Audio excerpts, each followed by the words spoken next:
하나님 말씀 같이 보겠습니다. 하나님 말씀 사도행전 20장 17절부터 24절까지 말씀입니다.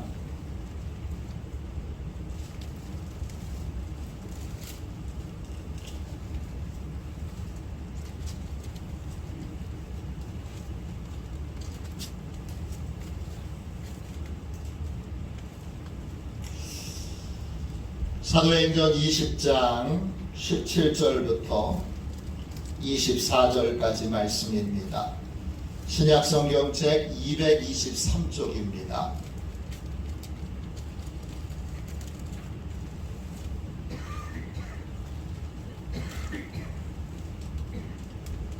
(17절부터) (24절까지) 우리 같은 목소리로 함께 읽도록 하겠습니다. 귀한 하나님의 말씀을 함께 읽겠습니다. 같이 읽습니다. 바울이 밀레도에서 사람을 에베소로 보내어 교회 장로들을 청하니 오매 그들에게 말하되 아시아에 들어온 첫날부터 지금까지 내가 항상 여러분 가운데서 어떻게 행하였는지를 여러분도 아는 바니 모든 겸손과 눈물이며 유대인의 관계로 말미암아 당한 시험을 참고 주를 섬긴 것과 유익한 것은 무엇이든지 공중 앞에서나 각 집에서나 거리낌 없이 여러분에게 전하여 가르치고 유대인과 헬라인들에게 하나님께 대한 회개와 우리 주 예수 그리스도께 대한 믿음을 증언한 것이라. 보라, 이제 나는 성령에 매여 예루살렘으로 가는데 거기서 무슨 일을 당할는지 알지 못하노라. 오직 성령이 각 성에서 내게 증언하여 결박과 환난이 나를 기다린다 하시나 내가 달려갈 길과 주 예수께 받은 사명 곧 하나님의 은혜의 복음을 증언하는 일을 마치려 하면은 나의 생명조차 조금도 귀한 것으로 여기지 아니하노라. 아멘. 할렐루야. 혼돈의 해독제 2022년도 1월부터 3월까지는 이 주제로 같이 말씀을 나누고 있습니다. 세 번째 시간인데 무너진 삶을 회복하는 힘, 무너진 삶을 회복하는 힘, 이런 제목으로 함께 은혜를 나누겠습니다. 우리는 지금 인생이라고 하는 치열한 전쟁터에서 살아가고 있습니다. 인생의 전쟁터에서 우리는 수렁에 빠질 수도 있고 또 실패를 경험할 수도 있습니다. 그럴 때 우리는 실패의 덫에 걸려서 자신을 영원한 실패자로 낙인 찍지 말아야 합니다. 실패와 상처와 고통을 극복하지 못하면 뇌과학에 의하면 우리의 뇌 자체가 그 구조 자체가 뇌의 구조 자체가 달라진다고 합니다. 승리를 경험하면 승리의 호르몬인 세로토닌이라고 하는 것이 계속 만들어집니다. 그러면 인생을 자신 있게 살게 됩니다. 반대로 실패를 경험하게 되면 패배의 호르몬인 옥토파민이라고 하는 것이 만들어집니다.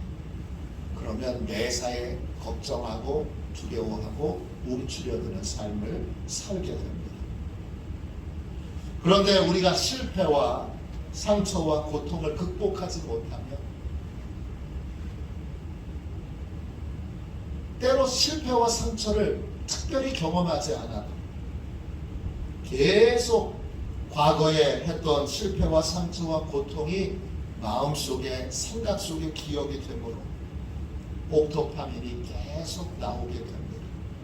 그러면 매사에 부정적이고 무기력하고 위축된 삶을 살아가게 됩니다. 이런 사람들은 사소한 작은 문제를 만나도 최악의 상황으로 이어질 것이라고 생각합니다. 그래서 아주 작은 일을 만나도 자기가 가지고 있는 에너지를 다 거기에 써버립니다. 그래서 금방 탈진하고 또 금방 무기력해집니다. 또 매사에 충동적으로 행동합니다. 그래서 각종 유혹과 중독에 쉽게 빠집니다. 이런 사람들은 늪에 빠진 것처럼 무너진 삶에서 쉽게 빠져나오질 못합니다. 그래서 다윗은 이런 삶에서, 이런 무너진 삶에서 다시 빠져나올 수 있는 구원의 진리를 하나님께 구했습니다.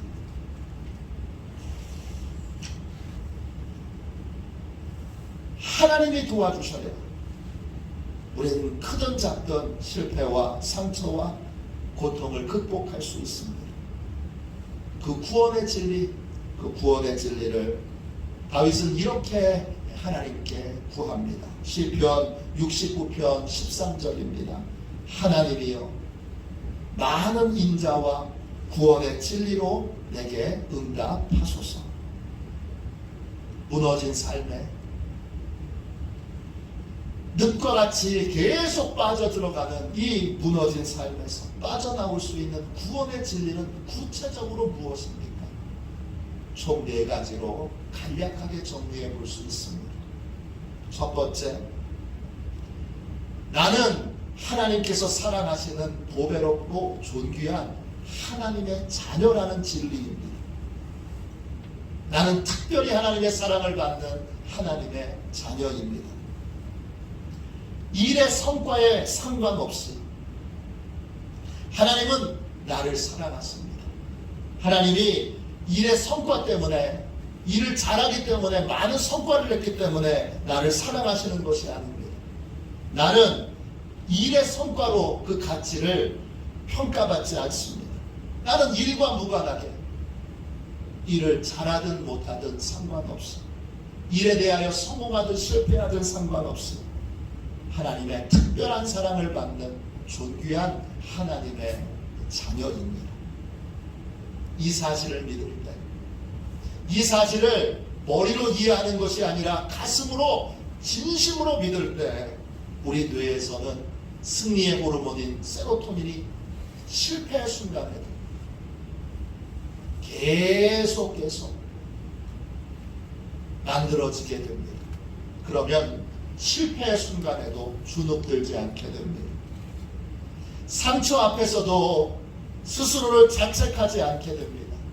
모든 실패를 승리를 위한, 또 성장을 위한, 성숙을 위한 배움의 과정으로 여기게 됩니다. 이 진리를 믿을 때 우리는 어떤 상황에서도 다시 일어날 수 있는 힘을, 일어날 수 있는 용기를 얻게 됩니다. 둘째, 무너진 삶에서 빠져나올 수 있는 구원의 진리는 무엇입니까? 둘째, 인생은 행복이 아닌 사명을 위해서 살아야 한다는 진리입니다. 우리에게는 각종 스트레스가 있습니다. 그 중에 최고의 스트레스는 내가 고통을 받아서 스트레스를 받는 것이 아니라 내가 무의미한 삶을 살고 있기 때문에 받는 스트레스가 가장 심각한 스트레스입니다. 왜 사는지 모르고 삽니다. 그러면 스트레스를 받습니다. 왜 일해야 되는지 모르고 일합니다. 그러면 심각한 스트레스를 받게 됩니다. 그리스의 신화 가운데 시시포스라고 하는 왕이 나옵니다. 이분은 시지푸스, 시지프 이렇게 불리기도 합니다. 이 왕은 성경에 나와 있는 고린도라고 하는 도시를 세운 왕입니다. 신화에 의하면 신들이 이 왕에게 벌을 내립니다. 벌의 내용은 큰 돌을 가파른 언덕 위로 끌어올리는 겁니다. 열심히 돌을 끌어올리면 어떻게 되느냐? 돌은 다시 밑으로 굴러 떨어집니다. 그러면 또 열심으로 돌을 굴려 올리면 또 떨어집니다. 올리면 떨어지고 올리면 떨어지고 올리면 떨어지고. 이 시시포스 왕이 받은 형벌의 내용은 뭐냐 하면 일을 아무리 해도 언제나 제자리, 아무 성과를 낼 수 없는 무의미한 일을 하게 되는 것이 이의 형벌입니다. 무의미한 인생에서 우리를 건져내 주는 것은 바로 사명입니다. 무의미한 인생을 의미 있는 인생으로 만드는 것은 사명입니다. 무의미한 일에서 우리는 사명을 받을 때 의미를 찾게 됩니다. 사명이 있으면 어려운 일이 있어도 고통이 있어도 넉넉하게 이길 수 있습니다. 사도 바울은 하나님께 사명을 받았습니다. 그건 이방인들에게 십자가의 복음을 전하는 것입니다. 그는 그 사명을 이루기 위해 예루살렘으로 가게 됩니다. 예루살렘에 가면 로마 군병들에게 잡혀서 많은 고통과 어려움을 겪을 것을 뻔히 아는데 그는 사명을 이루기 위해 고통과 어려움을 피해가지 않습니다. 바울은 밀레도에서 에베소 장로들을 초대한 다음에 그 장로들과 잠시 과거를 회상하고 그리고 자기의 사명을 이렇게 고백합니다. 22절부터 24절까지 보세요. 사도행전 20장 22절입니다. 보라, 이제 나는 성령에 매여 예루살렘으로 가는데 거기서 무슨 일을 당할는지 알지 못하노라. 오직 성령이 각 성에서 내게 증언하여 결박과 환난이 나를 기다린다 하시나 내가 달려갈 길과 주 예수께 받은 사명 곧 하나님의 은혜의 복음을 전하는 일을 마치려 하면은 나의 생명조차 조금도 귀한 것으로 여기지 아니하노라. 바울은 사명을 위해 사는 사람이었습니다.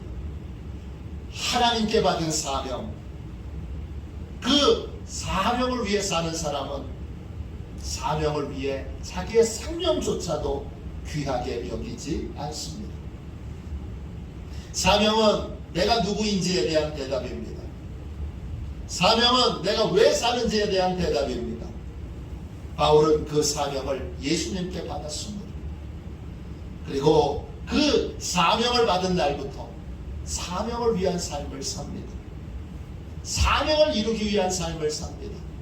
사명의 위대함은 고통과 어려움을 피해가지 않는다는 것입니다.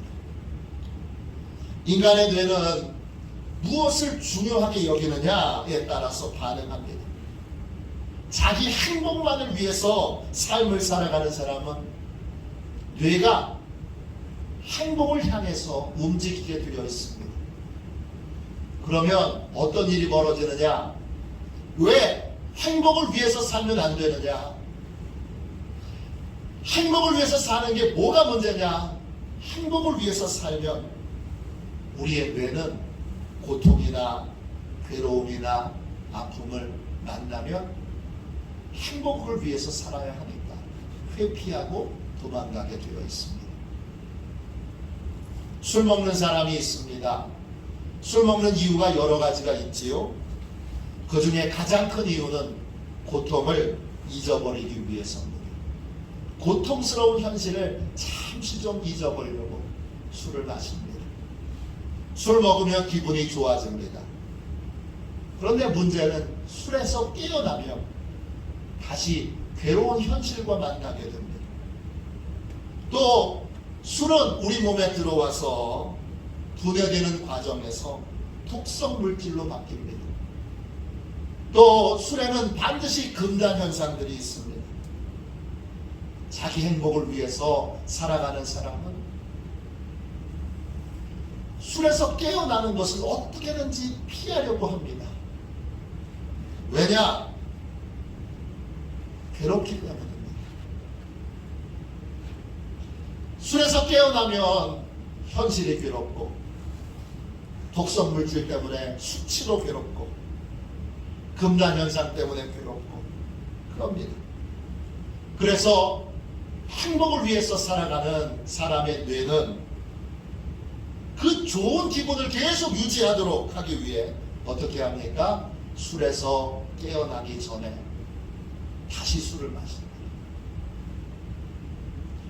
술에서 깨어나는 이 불쾌한 기분을 회피하기 위해서, 도망치기 위해서 계속해서 술이 떨어질 때까지 술을 마시고 또 돈이 떨어질 때까지 술을 마시게 됩니다.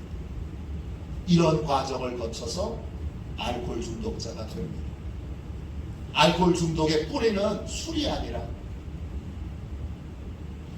고통과 괴로움을 회피하려고 하는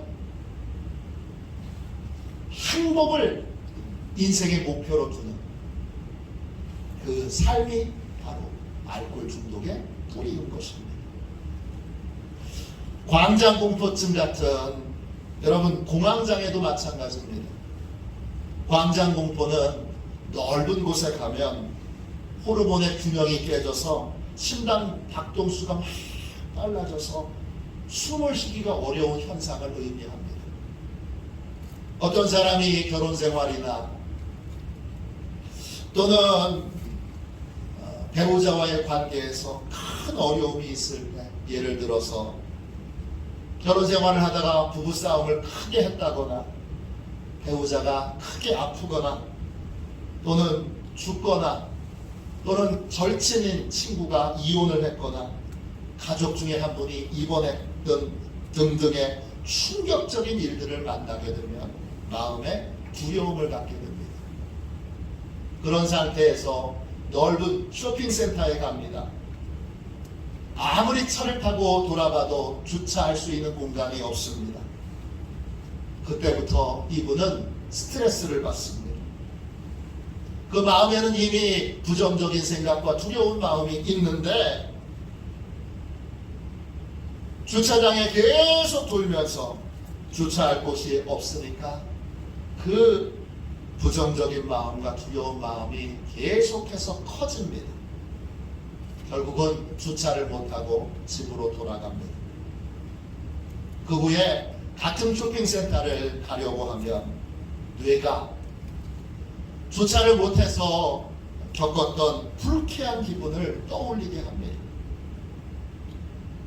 그래서 뇌는 쇼핑센터에 가는 건 괴롭고 힘들고 고통스러운 일이야, 그렇게 판단하게 하고 쇼핑센터에 가지 못하도록 계속해서 쇼핑센터에 가고 싶지 않은 마음을 계속 갖도록 사인을 보냅니다.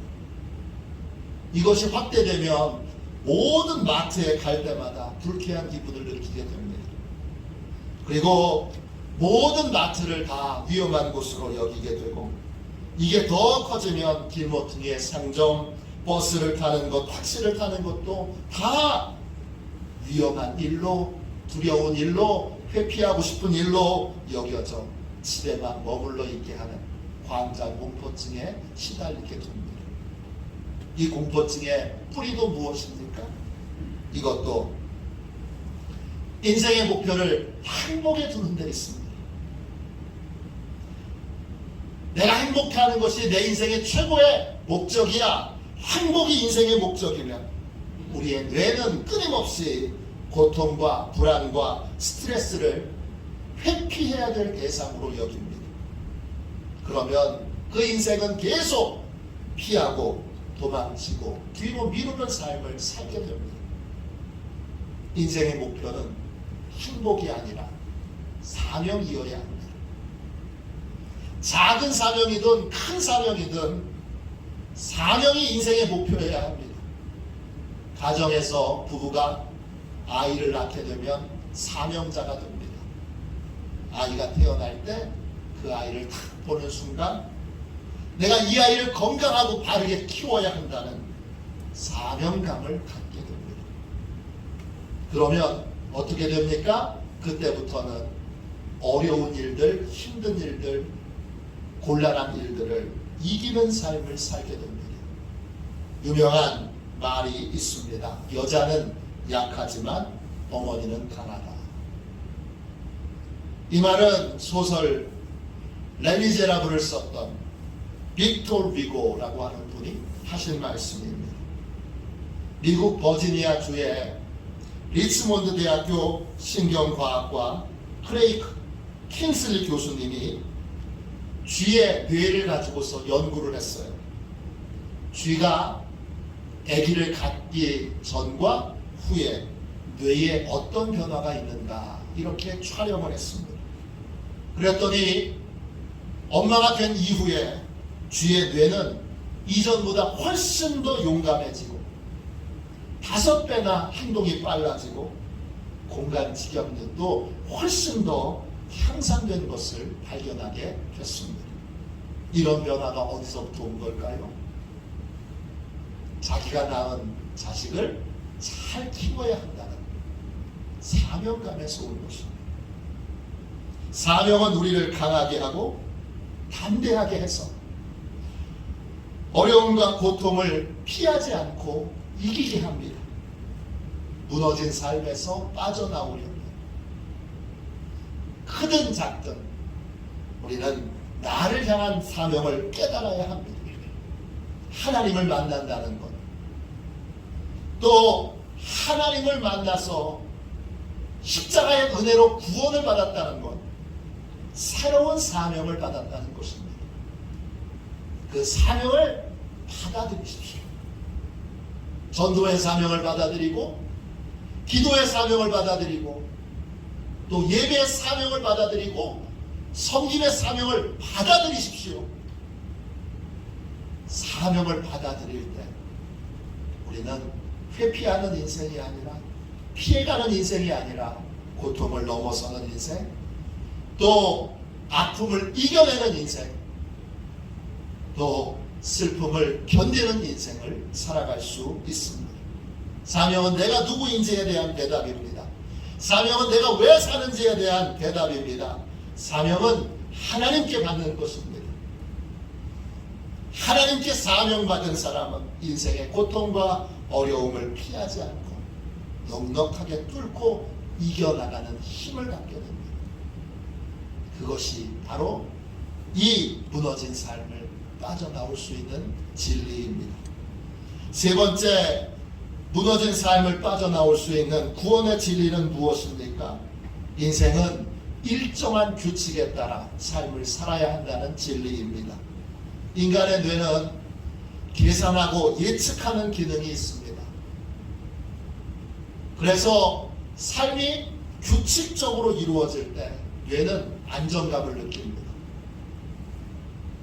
잠자리에 드는 시간 일정하게 자고 일정하게 깨야 합니다. 식사도 불규칙하지 않게 정해진 시간에 가급적이면 정해진 양을 먹어야 합니다. 식사 시간과 잠자는 시간이 불규칙할 때 뇌에는 계산기가 있는데 그 계산기가 작동을 하지 않을 수 있습니다. 장애를 일으킵니다. 그러면 그것이 그대로 우리의 삶에 안정감을 잃고 불안과 두려움으로 다가오게 됩니다. 아주 기본적으로 삶이 무너졌을 때 뭐부터 해야 되느냐? 잠자는 시간과 일어나는 시간부터 다시 정해야 합니다. 밥도 정해진 시간에 먹고 일상의 행위 가운데 복잡한 것들을 다 줄이고 뇌가 예측 가능할 수 있도록 일정하게 단순하게 만들어야 합니다. 12가지 인생의 법칙을 쓴 조던 피터슨이, 이분은 심리학과 교수입니다. 많은 정신과 상담을 했습니다. 상담하러 오는 환자가 있으면 제일 먼저 2가지를 물어봅니다. 첫 번째, 언제 자고 언제 깨십니까? 2번째, 아침 식사는 꼭 하십니까? 이 2가지를 묻는 이유는 일상이 규칙적이지 않으면 불안증과 우울증을 치료할 수 없다는 겁니다. 반대로 잠자는 시간과 먹는 시간, 이것만 규칙적으로 해도 대부분의 불안증과 우울증을 치료할 수 있다는 것입니다. 하나님께서 창조하신 우리 생명체에게는 항상성이라는 것이 있습니다. 다른 말로 일정성이라고도 부릅니다. 일정한 규칙에 의해서 생명이 유지된다는 것입니다. 이 규칙이 무너지면 건강도 무너지고 삶도 무너지게 됩니다. 체온을 생각해 보십시오. 우리의 체온은 섭씨 36.5도를 기준으로 적당하게 유지되어야 합니다. 너무 높거나 너무 낮으면 그러면 심각한 건강에 문제가 있는 것입니다. 심장의 박동수도 마찬가지입니다. 성인은 1분에 60번에서 100번 정도를 뛰어야 합니다. 만일에 그 심장 박동수가 너무 빨리 뛰거나 너무 천천히 뛰면 건강에 문제가 있는 것입니다. 혈압도 마찬가지입니다. 호흡수도 마찬가지입니다. 하나님이 창조하신 인간의 생명은 일정한 규칙에 따라 움직입니다. 다니엘도 하루에 3번씩 시간을 정해놓고 규칙적으로 하나님께 기도를 드렸습니다. 하나님의 사람들은 다 일정한 규칙과 일정한 패턴을 따라서 삶을 사는 사람들입니다. 예수님께서도 시간을 정해놓고 기도하셨습니다. 누가복음 22장 39절입니다. 예수께서 나가사 습관을 따라 감람산에 가심에 제자들도 따라갔더니, 예수님도 시간과 장소를 정해놓고 규칙적으로 기도하셨습니다. 예수님이 기도하러 올라가셨던 이 감람산은 겟세마네 동산이 있는 산입니다. 겟세마네 동산은 우연히 어쩌다가 발견한 기도의 장소가 아니라 예수님이 예루살렘에 오셨을 때 늘 기도하던 기도의 장소였습니다. 삶이 무너졌다면 제일 먼저 자는 시간, 깨는 시간, 이것부터 규칙적으로 바꿔야 합니다. 우리 감리교인들은 메소디스트입니다. 규칙쟁이들이란 뜻입니다. 우리는 일정한 규칙을 정해놓고 그 규칙에 따라 살아갈 때 영적인 안정감을 얻게 된다는 걸 일찍부터 알고 있던 사람들입니다. 우리는 식사하는 시간, 밥 먹는 시간, 기도하는 시간, 이걸 규칙적으로 정해야 합니다. 예배도 마찬가지입니다. 새벽 기도, 또 주일 예배, 모든 것이 일정한 패턴에 따라 안정적으로 이루어질 수 있다. 여기에 요동하지 않도록 규칙을 정해서 규칙대로 움직이는 것이 중요합니다. 일하는 시간도 쉬는 시간도 규칙적으로 정해서 움직이는 것이 좋습니다. 삶의 회복은 일정한 규칙을 지키는 생명의 이 항상성이 회복될 때 회복됩니다. 우리의 뇌는 삶의 규칙을 따라 움직여질 때 편안함을 느끼고, 그리고 우리에게 편안한 마음을 갖게 만들어 줍니다. 그러므로 삶이 무너졌다면 제일 먼저 여러분 잠자는 시간부터 다시 일정하게 자고 일정하게 깨는 것부터 시작하십시오. 마지막 4번째로 무너진 삶에서 빠져나올 수 있는 구원의 진리는 무엇입니까? 넷째, 인생은 작은 승리를 반복할 때 큰 승리에 도달한다는 진리입니다. 우리의 뇌의 작용 가운데 양성순환골이라고 하는 것이 있습니다. 어려운 용어이긴 한데 간단하게 말하면 이런 겁니다. 우리가 실패했습니다. 실패하고 나면 우리 마음에 커다란 스피커가 있어서 그 실패한 삶을 실패했던 내용들을 증폭시켜서 크게 해서 우리의 마음에 계속 떠올리게 만듭니다. 이게 양성순환고리라고 하는 것입니다. 공포도 마찬가지입니다. 마음의 공포심을 갖게 되면 그 공포심이 마음의 스피커로 점점 커집니다. 그래서 나중에는 공포에 압도당합니다. 실패에 압도당하고 공포에 압도당합니다. 그런데 희망이 있습니다. 기가 막힌 희망인데 어떤 것이냐 하면 이 양성순환고리를 실패만 우리의 마음이 적용하지 않고 우리의 뇌가 실패만 양성순환고리를 적용하지 않고 여러분 승리할 때도 이 양성순환고리를 사용한다는 것입니다. 한 번 성공하면 한 번 승리하면 그 성공과 승리를 우리 마음의 스피커가 계속해서 증폭시켜서 자신감을 키우게 만들어줍니다.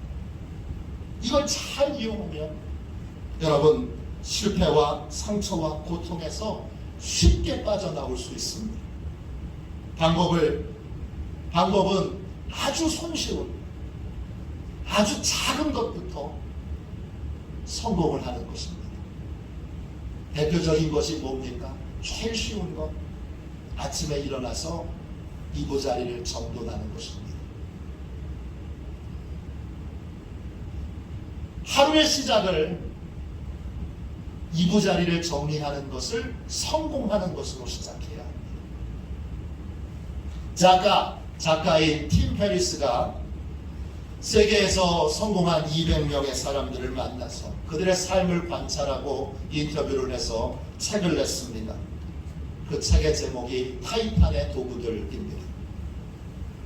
이 책에 보면 승리하는 아침을 만드는 5가지 의식이라는 소제목이 나옵니다. 그 소제목을 정리해보면 성공한 사람들 대부분은 아침에 일어나서 제일 먼저 잠자리를 정돈한다고 합니다. 오사마 빈 라덴을 체포했던 그 체포작전을 성공시켰던 해군 제도 윌리엄 맥레이븐이라고 하는 분이 있습니다. 이분이 텍사스 대학교 졸업식에 가서 이런 연설을 합니다. 매일 아침에 잠자리를 정돈한다는 것, 그날의 첫 번째 과업을 달성했다는 뜻입니다. 작지만 뭔가를 해냈다는 성취감이 자존감으로 이어집니다. 그리고 또 다른 일을 해내겠다는 용기로 발전하게 됩니다. 하루를 마무리할 무렵에는 아침에 끝마친 간단한 일 하나가 수많은 과업 완료로 바뀌게 됩니다. 아침에 일어나서 잠자리를 정리하는 것, 아주 사소하고 작은 일을 성취하고 나오면 그러면 우리 마음의 스피커가 엄청난 자신감을 우리 안에서 증폭시켜 줍니다. 그리고 우리 뇌는 승리의 호르몬인 세로토닌을 계속 만들어냅니다. 실패와 상처와 고통을 겪을 때 커다란 성공을 꿈꾸기 전에 아주 작은 성공, 아주 사소한 성공을 이뤄내야 합니다. 책 한 권을 다 읽으십시오. 그러면 책 한 권 읽은 것을 성공했습니다. 그러면 마음의 스피커가 막 증폭을 시킵니다. 하루를 기도로 시작해서 기도로 끝맺혀 보십시오. 그렇게 하루를 보내고 나면 또 마음의 스피커가 막 증폭을 해줍니다. 일기를 쓰십시오. 또는 간단한 수필을 쓰십시오. 그러면 우리의 마음의 스피커가 계속 자신감을 증폭시켜 줄 거고 우리의 뇌는 승리의 호르몬인 세로토닌을 계속 만들어낼 것입니다. 이 부분에서 탁월했던 성경의 인물은 다윗입니다. 다윗은 골리앗 앞에 섰을 때 이전에 양을 칠 때 하나님께서 도와주셔서 승리했던 경험을 떠올립니다. 그리고 그 승리했던 경험을 골리앗에게로 적용시킵니다. 사무엘상 17장 34절부터 36절까지 말씀입니다. 다윗이 사울에게 말하되 주의 종이 아버지의 양을 지킬 때에 사자나 곰이 와서 양떼에서 새끼를 물어가면 내가 따라가서 그것을 치고 그 입에서 새끼를 건져내었고 그것이 일어나 나를 해하고자 하면 내가 그 수염을 잡고 그것을 쳐 죽였었나이다. 주의 종이 사자와 곰도 쳤은즉 살아계시는 하나님의 군대를 모욕한 이 할례받지 않은 블레셋 사람 이리이까 그가 그 짐승의 하나와 같이 되리이다. 하나님의 도우심으로 작은 승리를 경험했던 다윗은 그 작은 승리를 큰 승리를 이루는 기초로 삼습니다. 그때 도와주셨던 하나님이 이번에도 도와주셔서 저 블레셋 장군 골리앗을 물리쳐 주실 것이다. 이렇게 믿었습니다. 그 믿음대로 다윗은 당당하게 도전했고 그 도전에 하나님이 도와주심으로 승리할 수 있었습니다. 우리는 큰 승리 전에 작은 승리를 경험해야 합니다. 사소한 작은 승리가 쌓이고 쌓이면 그것이 곧 큰 승리로 이어지게 됩니다. 삶의 전쟁터에서 우리는 수렁에 빠질 수도 있고 실패할 수도 있습니다. 중요한 건 그 실패를 구원의 진리를 배우는 계기로 삼는 것입니다. 그러면 수렁과 또 실패를 겪은 것이 인생에 큰 유익이 되고 큰 성장을 이루는 계기가 됩니다. 구원의 진리는 분명합니다. 제일 먼저 나는 일의 성과에 상관없는, 성공과 실패에 상관없는 하나님의 사랑받는 자녀, 이것을 진심으로 받아들이십시오. 두 번째, 하나님이 내게 주신 사명을 나 혼자 행복하려고 피해가지 말고 하나님이 주신 사명을 진심으로 받아들이십시오. 그러면 삶을 살아가는 이유가 달라집니다. 그러면 어려움을, 고통을 회피하지 않게 됩니다. 당신의 삶을 규칙적으로 정돈하십시오. 그리고 매일 작고 사소한 승리를 반복하십시오. 그러면 여러분은 하나님의 사명을 이루는 인생의 승리자가 될 것입니다. 저와 여러분 모두 실패와 상처와 고통을 통해 이 구원의 진리, 이 놀라운 진리를 잘 배우고 삶에 익혀서 인생의 참된 승리자들이 다 되시기를 주님의 이름으로 축원합니다. 축원합니다. 우리 384장 우리 1절만 한번 찬양하고 우리 함께 통성으로 기도하겠습니다.